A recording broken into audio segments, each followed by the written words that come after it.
sublime gracia del Señor. Confesión de Fe de 1689, capítulo 2. ¿Sí la trajeron? Recuerde que estamos leyendo lo que dice la confesión respecto a la Trinidad. Y revisábamos, si no estoy mal, el párrafo 3. ¿Sí? Párrafo 3. ¿Sí lo tienen ahí? Párrafo 3, donde nos habla de la Trinidad. Los primeros párrafos nos hablan de la naturaleza de Dios y en el 3 tenemos el tema de la Trinidad. En este ser divino infinito hay tres subsistencias: el Padre, el Verbo o Hijo y el Espíritu Santo, de una sustancia, un poder y una eternidad, teniendo cada uno toda la esencia divina, pero la esencia indivisa. El Padre no es de nadie, ni por generación ni por procesión. El Hijo es engendrado eternamente del Padre y el Espíritu Santo procede del Padre y del Hijo. Y la semana pasada decíamos que cuando la confesión y la Escritura también mencionan que el Hijo es engendrado o procede o viene del Padre, no está hablando de una generación temporal, no habla de el hecho de que Jesús haya tenido un comienzo, sino que habla de la relación entre el Padre y el Hijo, lo cual vamos a ampliar un poquito ahorita cuando veamos los versículos que ustedes tenían como tarea revisar en casa. ¿Sí recuerdan? No, bueno. Iniciamos con Proverbios. ¿Sí recuerdan? Bueno, para allá vamos, hacia allá vamos.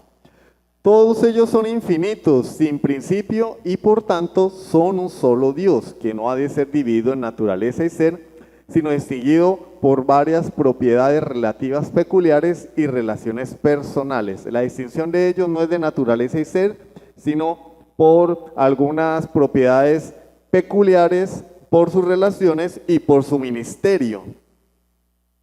¿En qué se distingue el Padre y el Hijo? ¿En que tienen una esencia diferente? No. Propiedades personales, peculiares a cada uno. Su ministerio en cuanto a la economía trinitaria, el orden, ¿sí? El ministerio en la creación, lo que cada uno hace interviniendo en la historia de la redención. Esas son las distinciones, pero no en naturaleza, jamás. La misma naturaleza, pero cada uno tiene un ministerio diferente y propiedades personales particulares. Dicha doctrina de la Trinidad es el fundamento de toda nuestra comunión con Dios y nuestra consoladora dependencia de Él. ¿Cuál es el fundamento de nuestra comunión con Dios? La Trinidad. Imagínense a un testigo de Jehová orando. ¿Cómo ora el testigo de Jehová? Yo no me lo quiero imaginar. Padre nuestro, te pedimos esto, esto, esto y esto y esto y esto. ¿En el nombre de quién? Y mediante la acción o la intercesión de quién. Cuando la Biblia claramente nos dice que nuestras oraciones van dirigidas al Padre, en los méritos de Jesucristo, mediante la intercesión o la acción del Espíritu Santo, que es quien lleva nuestras oraciones a Dios, al Padre. Pero si yo no creo en el Hijo como Dios, ni en el Espíritu Santo, ¿cómo me presento delante de Dios? ¿En los méritos de quién? ¿Del Arcángel Miguel? Señor, vengo delante de ti. ¿De parte de quién? ¿Amparado por quién? El Arcángel Miguel. No, Miguel es una creación. ¿Y quién trae las oraciones? La fuerza. La fuerza activa. No. El Hijo es quien nos permite presentarnos delante de Dios porque Él pagó e hizo méritos para que yo pueda yo, habiendo sido enemigo de Dios, pueda venir a la presencia de Dios. Él me abrió la entrada al trono de la gracia, como lo dice la carta a los Hebreos. Y el Espíritu Santo es quien intercede por mí delante de Dios, quien lleva mis oraciones delante de Él. Entonces, desde ese punto de vista, la oración de un testigo de Jehová, pues, no tiene fundamento. Porque la Trinidad es el fundamento de nuestra comunión con Dios. ¿Cómo nosotros tenemos comunión con Dios? A través del Espíritu Santo. Sin Espíritu Santo no hay relación con Dios. El mismo Jesús, nuestro Señor, es un ejemplo de ello. Él oraba. ¿Y por qué oraba si Él es Dios? ¿Por qué oraba? ¿Por qué tenía que orar si Él es Dios? Porque Él como hombre necesitaba tener comunión con el Padre a través del Espíritu Santo. Y si Él oraba, nosotros ¿dónde quedamos ahí? Mal parados, ¿sí o no? Él, siendo Dios hombre, oraba. ¿Y nosotros? ¿Ven? Vamos a los textos de este tercer punto, porque ya revisamos los del segundo. Proverbios 8, 22 al 31. Allí se nos presenta una figura literaria o una figura retórica. ¿Eso qué es? Son expresiones que enriquecen el idioma, expresiones que enriquecen la manera de expresarnos para dar a entender una idea. Entonces vamos a Proverbios, por favor, capítulo 8, versículo 22. Y ustedes van a leer y allí dice, excelencia y eternidad de la sabiduría. Y miren que la sabiduría, ¿qué es? Un concepto abstracto, ¿sí? La sabiduría no es un objeto. La sabiduría es un concepto abstracto, intangible, como el amor. ¿Qué es el amor? ¿Dónde está el amor? Muéstreme el amor. ¿De qué color es? No, no son objetos. Son inanimados. La ira. ¿De qué color es la ira? ¿Cuánto pesa la ira? ¿De qué estatura es? No. Igual la sabiduría, pero la palabra de Dios utiliza una figura literaria llamada personificación, en este caso, o prosopopeya. Prosopopeya. Prosopopeya. Son figuras literarias, la alegoría, el símil, la onomatopeya, la metáfora, la parábola, la alegoría, son figuras literarias o retóricas que utiliza la Biblia y las personas también las usan. La hipérbole. Les he dicho 1.000.000 de veces, esa es una hipérbole. Pero es un uso del lenguaje para expresar algo, para dar una idea, para reforzarla. Y acá lo que Dios hace a través del autor es personificar la sabiduría. La convierte dentro del texto en una persona y ahora esa sabiduría personificada a través de la prosopopeya nos habla, pero la sabiduría no habla. Pero, vuelvo y le digo, es una figura literaria. Nos habla, no clama la sabiduría y da su voz la inteligencia. En las alturas junto al camino, a las encrucijadas de las veredas se para. En el lugar de las puertas, a la entrada de la ciudad. Perdón, dice el texto que la sabiduría se para en las encrucijadas de las veredas, que se para en el lugar de las puertas, que da su voz en las alturas junto al camino, que clama. Prosopopeya.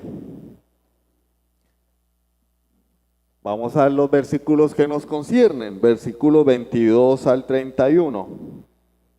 Jehová me poseía en el principio, aquí nos habla de la eternidad de la sabiduría, la eternidad. Jehová me poseía en el principio, ya de antiguo antes de sus obras. Eternamente tuve el principado desde el principio, antes de la tierra. Antes de los abismos fue engendrada, antes que fuesen las fuentes de las muchas aguas, antes que los montes fuesen formados, antes de los collados ya había sido yo engendrada. No había aún hecho la tierra, ni los campos, ni el principio del polvo del mundo. Cuando formaba los cielos, allí estaba yo. Cuando trazaba el círculo sobre la faz del abismo. Ahora yo les voy a hacer una pregunta si están leyendo atentamente. ¿No sospechan de alguien? ¿No sospechan de alguien? ¿Sí sospechan? ¿Hay sospechas? ¿Sí? No piensen en lo que se dice, ¿no? Lo que dicen los teólogos. No, leemos el texto y ¿hay sospechas solamente basados en el texto? Sí, para mí sí. Sigamos.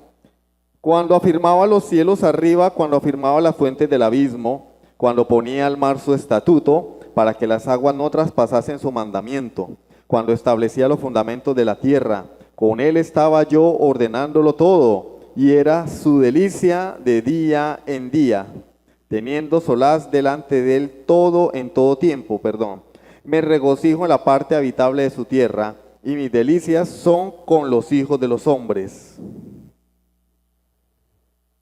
¿De quién sospechamos? Perdón. ¿Cómo? Romanos 11:36, muy bien, vamos a Romanos 11:36. Ya se lo saben. Porque de Él, por Él y para Él son todas las cosas, a Él sea la gloria por los siglos. Amén.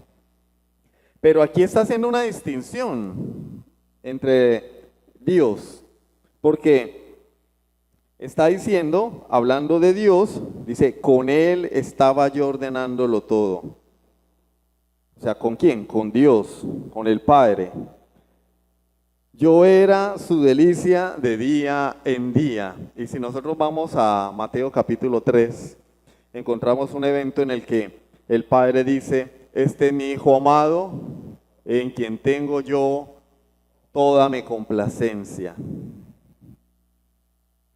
¿Sí?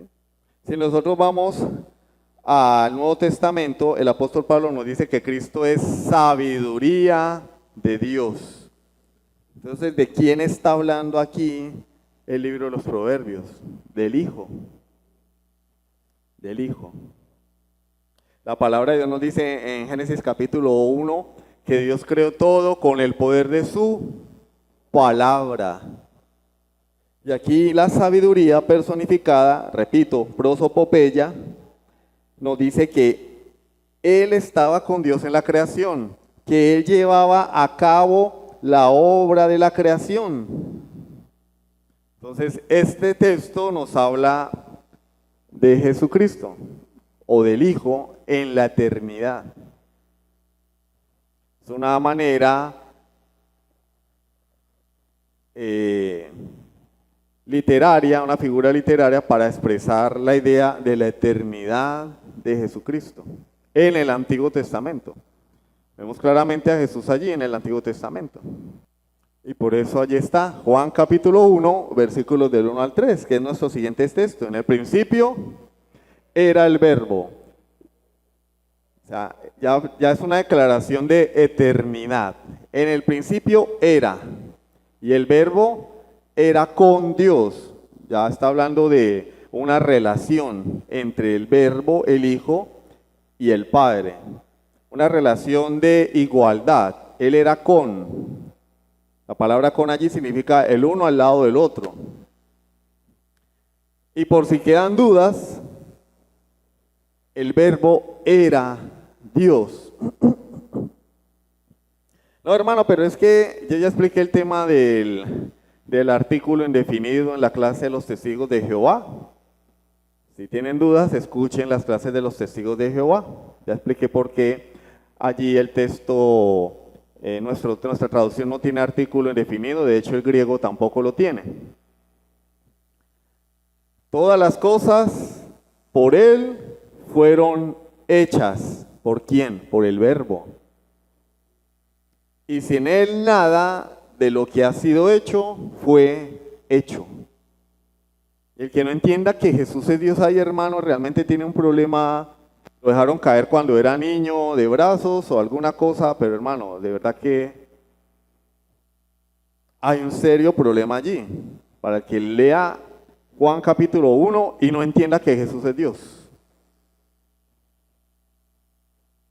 Es como ciertos grupos que dicen que hay que acabar con los ricos para que haya riqueza en un país. Y uno le dice, ¿cómo?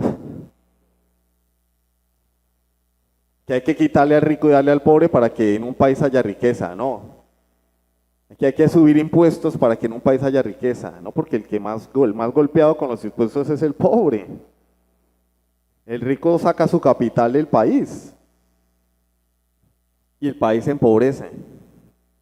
Pero no lo ven. No lo ven. Y ahí están atacando a Milei porque bajó la inflación, quitó impuestos, aumentó el Producto Interno Bruto, hay inversión extranjera, bajó el riesgo país, todo lo que ha hecho. Y dicen, no, está mal, malo, malo. Porque le gusta ver al país mal, para aprovecharse. El que no ve aquí a Jesús como Dios está en un serio problema. Tiene un problema de prejuicios muy arraigados y pues de pronto un problema intelectual, cognitivo. Está claro, todas las cosas por Él fueron hechas y sin Él nada, nada de lo que ha sido hecho fue hecho. En Él estaba la vida y la vida era la luz de los hombres. En Génesis 1, ¿qué dice? En el principio creó Dios los cielos y la tierra. Y la tierra estaba desordenada y vacía, y el Espíritu de Dios se movía sobre la faz de las aguas. Dijo Dios, sea la luz. Tenemos un paralelo entre Juan 1 y Génesis 1. En Juan 1 nos habla del Hijo como el Creador. En Génesis 1 nos habla de Dios creando a través de su palabra. Y Proverbios nos dice, yo la sabiduría estaba con Dios cuando Él creó todas las cosas. Nos está hablando de la misma persona, el Hijo, eterno, todopoderoso, Señor de todas las cosas. Versículo 14 de Juan 1. ¿Qué dice Juan 1:14? Y el Verbo se hizo carne y habitó entre nosotros. Y vimos su gloria, gloria como del unigénito del Padre, lleno de gracia y de verdad.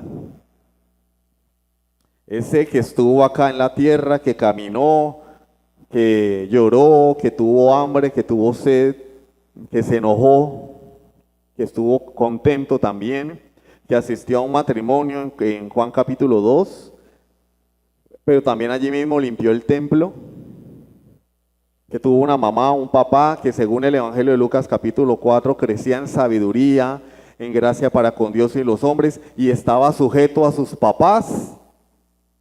Ese es Dios, el Verbo se hizo carne. Ya quedó claro que el Verbo es Dios, ¿no?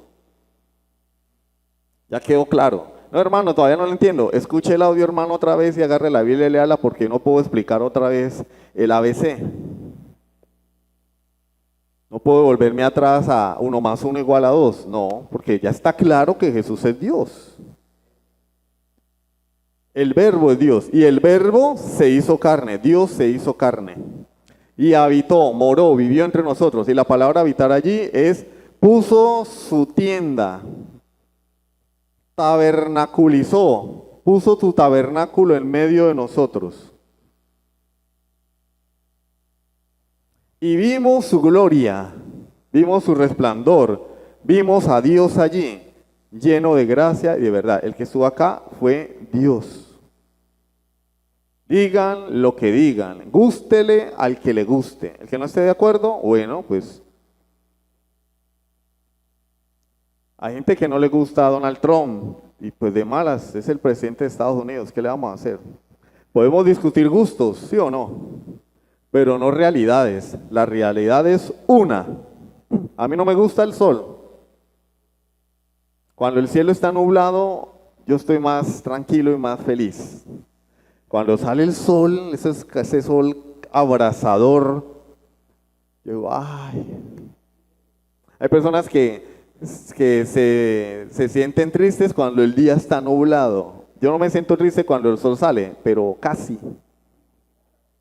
Pero por eso yo no voy a negar la existencia del sol, porque a mí me guste mucho el sol. Yo no voy a decir el sol no existe, eso es mentira, no, el sol es real. Ahora, que a mí no me guste mucho, entonces podemos discutir gustos, preferencias. Hay una realidad, Jesús es Dios. No, pero ahora, a mí no me parece, bueno, esa es tu postura, esa es tu preferencia, pero la realidad es que Jesús es Dios. Así como no podemos negar la existencia del sol, tampoco podemos negar la divinidad de Jesucristo, porque está claramente explicada en las Escrituras. Versículo 18. A Dios nadie le ha visto jamás. A Dios nadie le ha visto jamás. Primero, porque Él es espíritu. Dos, porque Él es santo, santo, santo. Y el que lo vea se muere. Moisés pidió ver a Dios y el Señor le dijo, no, papito, Éxodo capítulo 33 y 34 creo. Muéstrame tu rostro, y Dios le dijo, no hay hombre que me vea y viva, te voy a mostrar mis espaldas y vas a ver mi gloria. Y Moisés no vio nada. Moisés lo que hizo fue que escuchó a Dios hablando de sus atributos. Esa es la gloria de Dios, sus atributos revelados en la Escritura. A Dios nadie le ha visto jamás. El unigénito Hijo que está sentado en el seno del Padre, Él le ha dado a conocer. El mismo Juan que escribió los primeros versículos, también escribió el 18, ¿no? No ha cambiado de personaje, porque tenemos la mala costumbre de leer la Biblia y pensar que los versículos son ideas separadas, así como esos libros de refranes, ¿se han visto? Más vale pájaro en mano que 100 volando. Cuando el río suena, piedra lleva. ¿Qué tiene que ver el uno con el otro? Nada. No tiene nada que ver un refrán con el otro, ¿sí o no? Agua que no has de beber, déjala correr. ¿Qué tiene que ver con lo otro? Nada. Pero están en el mismo libro, ¿sí o no? Se abre el libro y tiene los refranes. O un libro de chistes, ¿no? Chistes de suegra, chistes de pastuzos. ¿Qué tiene que ver el uno con el otro? Nada, pero están ahí. Y nosotros tomamos la Biblia y pensamos que es igual, ¿no? Juan 1:1. Listo. En el principio es verdad, sí. Ya. Juan 1:18. A Dios nadie le he visto jamás. Bueno. Y pensamos que no tiene nada. No, es el mismo texto escrito por el mismo autor para las mismas personas. No ha cambiado de protagonista. Sigue siendo el Verbo. El protagonista sigue siendo el Verbo, el Hijo, Cristo en la eternidad. Ahora encarnado, porque nos está hablando de la encarnación de Él. A Dios nadie le ha visto jamás. El unigénito Hijo que está sentado en el seno del Padre, Él le ha dado a conocer. Dios se dio a conocer a sí mismo a través de la segunda persona de la Trinidad, el Hijo. En la persona del Hijo conocemos a Dios. ¿Por qué? Porque Él es Dios. Él es Dios. La revelación final de Dios, donde el Antiguo Testamento encuentra todo su cumplimiento en la persona de Jesucristo. Y ya no necesitamos profecías, visiones, sueños, tipos, porque Él es la revelación final de Dios. Por eso acá no creemos en sueños, ni en profecías, ni en visiones, ni en que mi abuelita me dijo, ni que por ahí lo leí. No, Jesús es la revelación final de Dios. Jesús es el Verbo, Jesús es la palabra de Dios. Entonces, la revelación final de Dios la tenemos en este libro. Porque aquí encontramos la revelación de Jesucristo. De manera que fuera de este libro no hay revelación de Dios. No hay revelación de Dios. Todavía encuentro personas acá en la iglesia, para tristeza mía, que dicen, pastor, tuve un sueño. Sí, Martin Luther King también tenía un sueño. Ese fue un discurso de él, y el sueño de él era que ya no hubiera esclavitud. Pero eso no tiene nada que ver con lo que estamos hablando. Pastor, tuve un sueño. Y uno que le dice, ojalá se le cumpla. Yo esta semana me soñé que un ratón se me subía en el hombro, una ratica, y que yo la agarraba con mi mano y la estrellaba contra el piso y no se moría. ¿Qué me estará queriendo decir Dios ahí? Entonces, no, abundan los charlatanes, ¿no? Las ratas significan, unos dicen que es plata, que las ratas significan plata, y otros dicen que no, que una cantidad de cosas tontas ahí. Si las ratas significaran plata, yo sería millonario, porque ya he tenido varios sueños con ratas, no con los de la prosperidad, sino con las que son alimento de gatos, ¿sí? Las que comen los gatos. No. Jesús es la revelación final de Dios, y esos sueños, visiones, profecías, tipos del Antiguo Testamento tenían un propósito. Anticiparnos en la palabra, anticiparnos a Jesucristo. Yo lo explicaba esta semana en un grupo, que es como las películas de Marvel. Todos han visto Los Vengadores, etcétera. Todo acaba con Endgame. Antes de Endgame viene Infinity War. Pero antes de eso hay como 20 películas. Y todas tienen un hilo conductor pequeño. Hay un hilo conductor, todas tienen un tema ahí y al final la escena postcrédito. Y uno se quedaba para ver la escena postcrédito al terminar la película, ¿sí o no? La escena postcrédito. Y en muchas películas era, ya viene Thanos, ya viene Thanos, ya viene Thanos. Y todo giraba en torno a que ya venía Thanos. A coleccionar las gemas del infinito para destruir a la mitad del universo, la mitad de la población del universo. Ya viene Thanos, ya viene Thanos. Y llegó Thanos y ya. Se acabó todo. Llegó Thanos y ya no era necesario volver a ver escenas postcréditos porque ya había llegado Thanos. Ya sé de qué te hablaba todo. Pues que ya venía Thanos y ahora se van a enfrentar los Vengadores con Thanos. De eso es que trataba toda la historia. Bueno, igual en la Biblia, todo hablaba de Jesucristo. Ya vino Cristo, ya no tengo que ponerme yo a mirar profecías, sueños, visiones, tipos. ¿Para qué nos sirven? Nos sirven para enseñarnos que Dios elaboró su plan en la historia y que lo tenemos ahí. Que la venida de Jesús no es un accidente, que no era el plan B como enseñan los dispensacionalistas, que como Israel no le prestó atención, entonces se fue a bailar con la más fea, con la prima fea del baile. No, la bonita no me prestó atención. Bueno, pues agarremos a los gentiles, peor en nada. El plan de Dios se iba llevando a cabo allí, a través de cada libro del Antiguo Testamento, a través de cada historia, el hilo conductor. Y el Señor nos venía dando pistas, nos venía dando escenas postcréditos. El sacerdote, el maná, la vara de Aarón, la vestimenta del sacerdote, la columna de nube, la columna de fuego, profecías, sueños, visiones. Moisés, Aarón, Abraham, el sacrificio de Isaac, el casi sacrificio porque no fue sacrificado. El corderito que reemplazó a Isaac, José, David, Salomón, todos tipos de Jesucristo que nos venían diciendo, ya viene el Salvador. Este no es el Salvador, ya viene. Abel derramó su sangre inocentemente y Hebreos nos dice que la sangre de Jesús es más excelente que la de Abel. Desde el mismo Génesis ya nos venía diciendo Dios, ya viene Jesús, ya viene Jesús, ya viene Jesús. Llegamos al Nuevo Testamento, ya vino Jesús.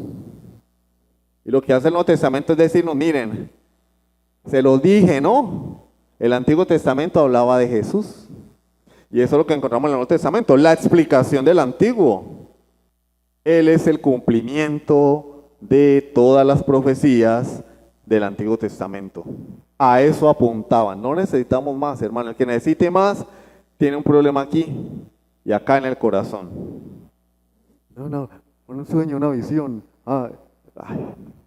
Ni leen la Biblia, hermano, y quieren sueños y visiones. Agarre la Biblia, hermano, deje la pereza, póngase a leer y a estudiar. Entonces, Él vino a revelarnos a Dios. Él es la revelación final y definitiva de Dios. El unigénito Hijo que está sentado en el seno del Padre, Él nos lo ha dado a conocer. ¿Quién nos da a conocer a Dios? El Hijo. Repítanlo a ver si de pronto se nos queda más rápido. ¿Quién es el que nos da a conocer a Dios? El apóstol ladrón que está cruzando el puente nos va a venir a dar a conocer a Dios. Ladrón, embustero, falso, mentiroso. No. El Hijo es la revelación definitiva de Dios. Juan 3:16. ¿Por qué? Porque de tal manera amó Dios al mundo. Y en el versículo 14 y 15 nos muestra un tipo. Jesús es el antitipo. Y en el 14 y el 15 nos dice, así como Moisés levantó la serpiente en el desierto, así es necesario que el Hijo del Hombre sea levantado, para que todo aquel que en él cree no se pierda, mas tenga vida eterna. Y después viene el 16. Pero como vuelvo y le digo, pensamos que la Biblia es un libro de refranes, entonces vamos a predicarle el evangelio a una persona y le decimos, Cristo te ama. ¿Sabías que Cristo te ama? Y tiene un plan maravilloso para tu vida. ¿Cuál es? Ser millonario. ¡Ay, voy a ser rico y millonario! Eso ni los de millonarios, hermanos, que perdieron la final. Perdieron la final, no clasificaron a la final. Hay un hincha de millonarios aquí y enseguida no se sabe si Falcao va a renovar. Se le vence el contrato y no se sabe si va a renovar. Crisis. No, hermano, ese versículo 16 no es un texto aislado de la palabra. Hay que interpretarlo en el contexto. Nos está hablando no de lo importante que es el hombre para Dios, sino lo grande que es el amor y la gracia de Dios que puede salvar al pecador. Así como dice Pablo, cuando abundó el pecado, sobreabundó la gracia. El amor de Dios es tan grande que puede salvar a todo el mundo. No, el amor de Dios es tan grande que puede salvar a un pecador. Sin importar su raza, su nacionalidad, su sexo, porque dice, para que todo aquel que en él cree. Y dice, de tal manera amó Dios al mundo. ¿Y con quién está hablando Jesús? Con Nicodemo. Da ganas de... Pero está nueva. No. O sea, pegamos bueno, pero no, de pronto es medalla. Con Nicodemo. Jesús estaba hablando con Nicodemo, un fariseo, maestro de la ley. Uno de los hombres más importantes de la nación, que entendía que la salvación era solo para los judíos, y Jesús le dice, no papito, la salvación es para todo el mundo sin distinción. Porque luego vienen los universalistas y dicen, no, la salvación es para todos. Todo el mundo no, pero es que él dice, ¿quiénes se salvan? El que cree. El que cree es salvo. Y el que cree no se pierde. O sea, ahí está el otro lado de la tortilla, ¿no? Cuando ustedes asan huevos, fritan huevos, se voltea la tortilla, ¿sí o no? Está al otro lado de la tortilla. El que en él cree se salva, pero el que no cree, para que el que en él cree no se pierda. Y el que no cree. Entonces predicamos solamente el lado A. Cristo te ama, quiere salvarte. ¿Qué tengo que hacer? Haz la oración del pecador. Repite. No la quiero hacer. Bueno, repítela después de mí. No, pero es que no sé, tengo mis dudas. No importa, entonces yo la hago por ti. ¿Creíste? Sí, eres salvo. El hombre no hizo nada. Y después, pastor. No líder de Felipe líder, Felipe de rey, bla, bla, bla, bla. Pastor. Cuando muera el viejito, apóstol. Uy, wow. Y el que muere, arcángel. Yo creo que lo ascienden, ¿no? Arcángel. De pronto Miguel tiene que cuidarse, y Gabriel, porque le pueden quitar el puesto. Le llega la competencia. Y el contexto nos lo dice, para que todo aquel que le cree no se pierda, mas tenga vida eterna, porque no envió Dios a su Hijo al mundo para condenar al mundo. Dios envió a Jesús al mundo para condenarlo, no, porque el mundo ya está en la olla, hermano. El mundo no necesita ser condenado porque ya estamos en la inmunda, estamos condenados, muertos en delitos y pecados. Dice, sino para que el mundo se fuese salvo por él. Versículo 18. El que en él cree no es condenado, pero el que no cree ya ha sido condenado porque no ha creído en el nombre del unigénito Hijo de Dios. Entonces, ¿cómo está el mundo? Condenado, hermano. Pero entonces señalamos a Dios. Todo el mundo tiene derecho a ser salvo. Entonces sí, eso es una contradicción, porque están condenados. Lo dice la Biblia. El mundo está en condenación, como dice el catecismo, en un estado de pecado y condenación. El mundo está condenado, muerto en delitos y pecados. ¿Quiénes se salvan? Los que creen en Jesucristo. Hoy no vamos a hablar de cómo puede el hombre creer en Cristo, porque eso lo vamos a ver más adelante y nos desviaríamos. Elección incondicional, las doctrinas de la gracia, no. Pero el punto aquí es que ese Hijo vino al mundo a revelarnos al Padre para que pudiéramos creer en Él y ser salvos. Ese Hijo es Dios. De hecho, ese es el tema de Juan a lo largo de todo su evangelio. En el capítulo 20, Juan capítulo 20, no lo anoté ahí porque no era parte del tema, pero se me vino, se me chispoteó. Juan capítulo 20, vamos a ver.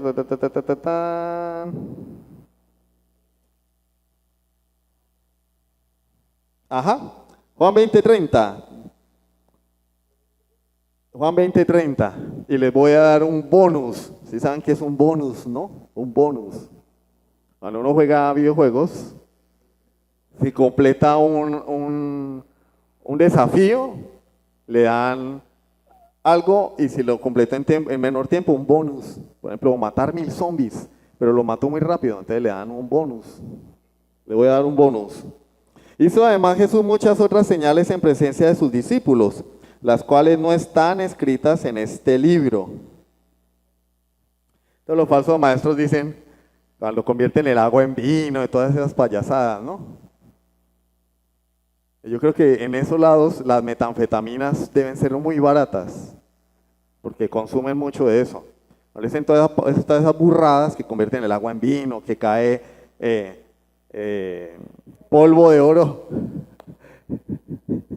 Con el polvo de oro y viene en la olla, hermano, y piden plata. Pues sí, hermano, mire, si aquí cayera polvo de oro, no recogeríamos ofrenda.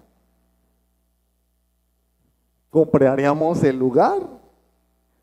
Y todos ustedes serían millonarios, porque cada uno saldría con su mano llena de polvo de oro a venderlo, ¿sí o no? Yo lo primero que haría es irme si de pronto alguien conoce a un joyero, o alguien que comercie con oro, o si no me voy para la Alejandría, hermano. Mire, ¿cuánto me da por eso? Y el tipo mira y dice, no, esto es de eso que se echan las mujeres en la cara, escarcha. No, sí, pero el apóstol dijo que era polvo de oro. A otro le cayó un diamante. Vaya, véndalo a ver, se lo tiran en la cabeza, hermano, porque es pura carreta. Entonces ellos dicen que esas son las señales que no están escritas. Pero eso no está en la Biblia. Pero es que ahí dice. Muchas cosas no se escribieron. Ah, no, pues. La sacaron del estadio con esa exégesis que hacen de la Biblia. Ay, el ventilador tampoco es que ayude mucho. Pero estas se han escrito para que creáis que Jesús es el Cristo, el Hijo de Dios, y para que creyendo tengáis vida en su nombre. ¿Para qué se escribió el Evangelio de Juan? Y por derivación toda la Escritura, para que entendamos que Jesús es el Hijo de Dios, el Mesías prometido, el Cristo. Y allí Hijo de Dios no habla de inferioridad. Recordemos que a Jesús lo iban a matar porque él dijo que él era el Hijo de Dios. Hijo de Dios habla de igualdad, de naturaleza. Cuando él dijo, yo soy el Hijo de Dios, su mente se fue a Daniel capítulo 7 y entendieron, se está haciendo igual a Dios. Y lo iban a matar. ¿Por qué me vais a matar? ¿Por qué obra me vais a matar? Y ellos le dicen, no, por buena obra no te vamos a matar, sino porque tú siendo hombre te haces igual a Dios. Ellos lo entendieron, nosotros no, pero ya lo tenemos que entender. Cuando dice Hijo de Dios está hablando de que Él es Dios. Y Juan dice, esto se escribió para que ustedes sepan que Él es Dios.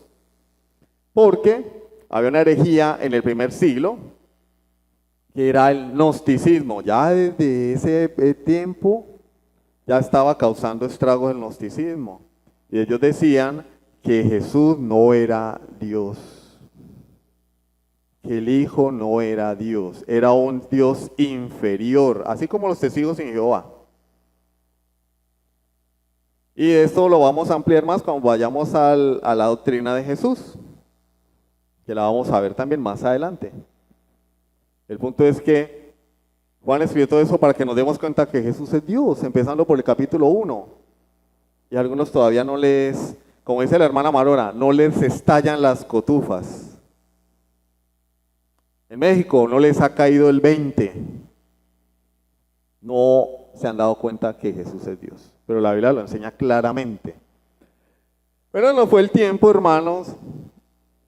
Hermanos, eso está muy largo. Y la película es larga. Hasta que nos muramos, hermanos. Vamos a estar aprendiendo de Dios. Continuamos la semana que viene con estos versículos. Voy a robarles 5 minuticos.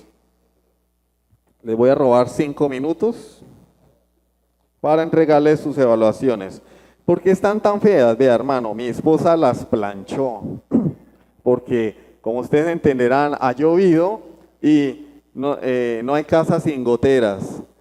Y pues había una gotera en el escritorio y se mojaron.